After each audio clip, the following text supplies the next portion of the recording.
So now I invite Dr. Guha to present on subretinal PVR. Dr. Guha, as we all know, is a prolific vitreoretinal surgeon and practicing in Delhi.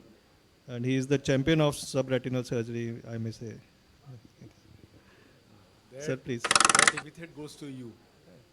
Anyway, so good morning all, and thanks for all those who could make it to this hall to hear us for this course. And so, without much ado, subretinal PVR. These are the two institutions I am grateful to because I am from Calcutta, and Don Bosco School, Park Circus, and National Medical College is the two institutions I owe everything to.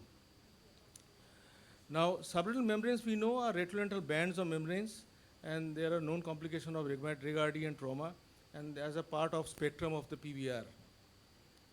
And the RP cells, we know the pathogenesis migrate from the normal monolayer into the subretinal space and undergo metaplasia, which is also called epithelial mesenchymal transition of the RPE, which is involved mainly in the PVR formation process. Two types, diffuse cell sheets, which these glial cells, they lack collagen, so they don't contract, they're not really contractile.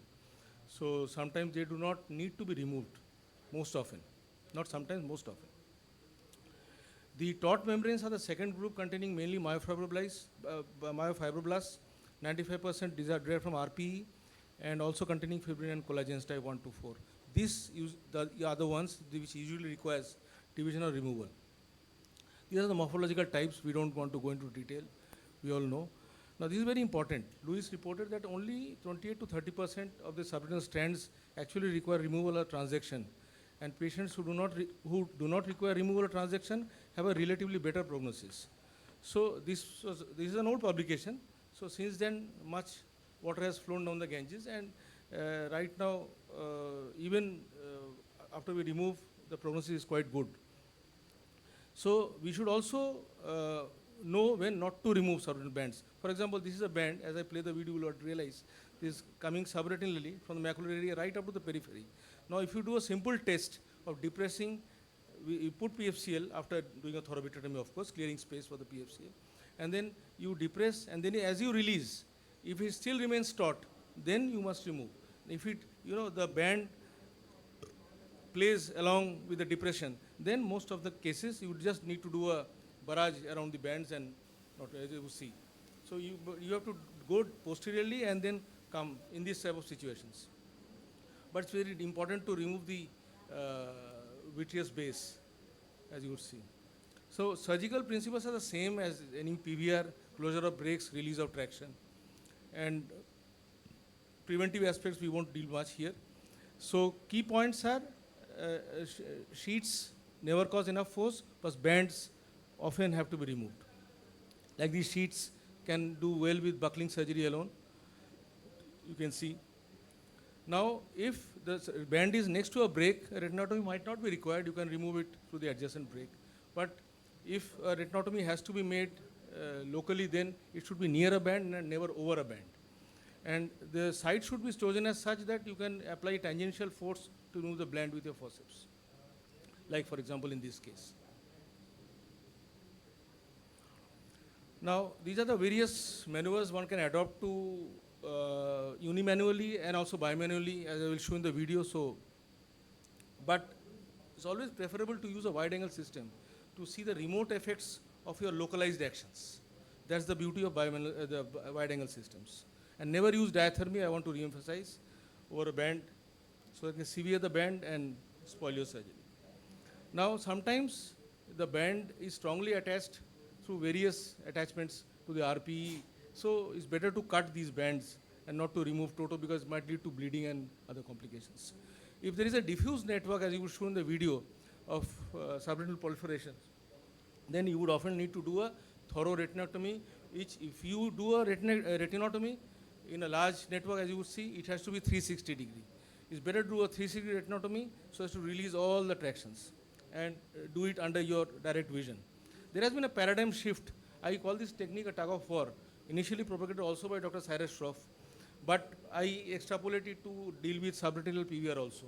He started using parental membranes, so where I use two forceps or a combination of forceps and spatula. And this is the band which has to be removed. So it is tenting up the retina, as you could see. And so it's a 360-degree network of bands going down to the macular area. I had to do a 360-degree retinotomy, and by tug of war technique, it's just you use two forceps or a combination of forceps and spatula and pull tangentially, never in any other direction, just tangentially.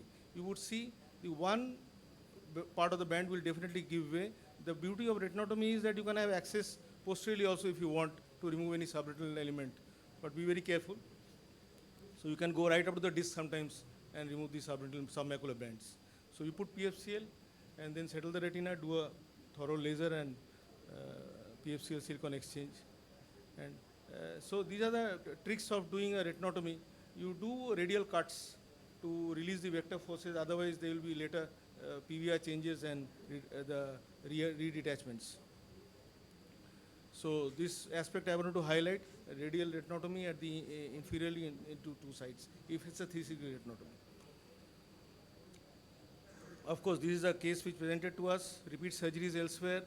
I removed the oil went subretinal, and there is a huge, you can see the huge amount of subretinal. I did a 360-degree retinotomy, removed it by using this bimanual technique of tug of war, and you have to be very patient and very careful as you are approaching the macular area, submacular area, so that you get a settled retina at the end, and silicone oil is put. So I'll go to the next. This one I want to touch upon, ab external removal of subretinal bands, started by 2015. So these are novel techniques. Rupok, my friend, does it quite often, I believe. I still remember Rupok's lecture in the last WBCO7 on this. You were clapping at every step. Yeah. So, yeah. So, the highest area of detachment is identified, and the trocar is advanced at the 15-degree angle, almost tangentially. And then you insert the forceps and take out, of course, the attendant problems for injury and subretinal bleeding is always there. These are just a pictorial representation how to perform the technique. You go subretinally, pull out the band. It avoids the need of multiple resurgeries, but severe, this has limitations. Severe PVR, prominent retina shortening, resolved folds, shallow detachments are not to be done. This is not to be done. Membrane is usually removed first, and then vitrectomy is preferable because of these reasons. This is the last video. So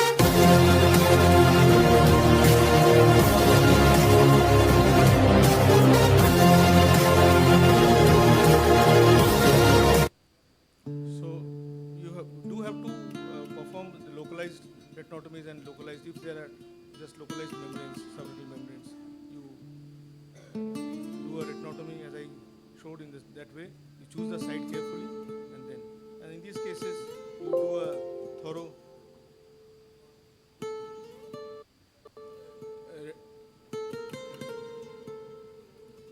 360 retinotomy, and then do the, as I shown earlier also.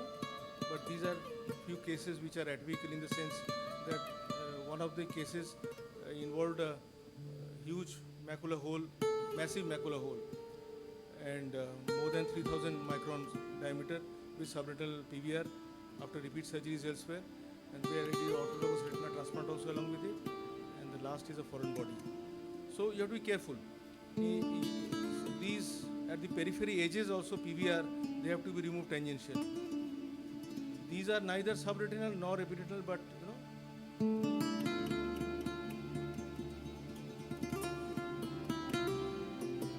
sorry for the slides. So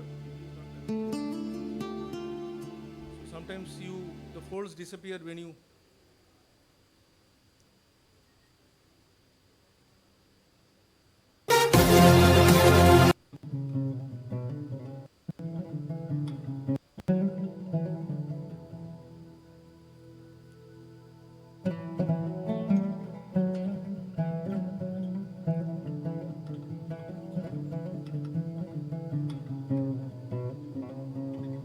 Patiently working with these membranes, and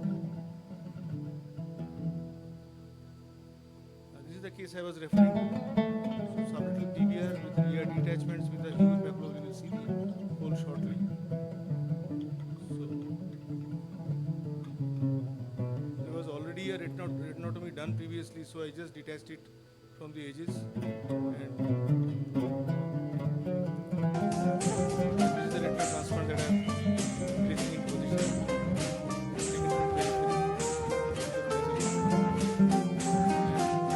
Last but not the least, in a case of foreign body, you would also encounter subretinal PVR.